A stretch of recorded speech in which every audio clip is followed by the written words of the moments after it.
बिस्मिल्लाहिर्रहमानिर्रहीम। अस्सलाम वालेकुम नाज़रीन। आज की वीडियो में मैं आपसे शेयर करूंगी चेहरे और हाथों की खूबसूरती के लिए बहुत ही ज़बरदस्त क्रीम जो कि आप चावलों की मदद से घर पर इजीली बना सकते हैं। तो चलिए वीडियो स्टार्ट करते हैं। क्रीम बनाने के लिए हमें ज़रूरत होगी 4 चम्मच उबले हुए चावलों की।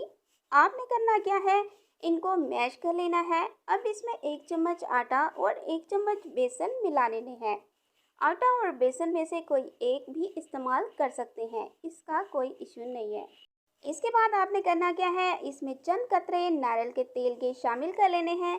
अब इस पेस्ट को अच्छी तरह से मिक्स करके यकजान बना लेना है। इस क्रीम से 5 मिनट मसाज करना है और धो लेना है। अब इसी क्रीम को फेस मास्क की तरह चेहरे, गर्दन, हाथों और बाजुओं पर लगा सकते हैं। आपने इस फेस मास्क को 20 मिनट लगाना है। इसके बाद ठंडे पानी से धो लेना है।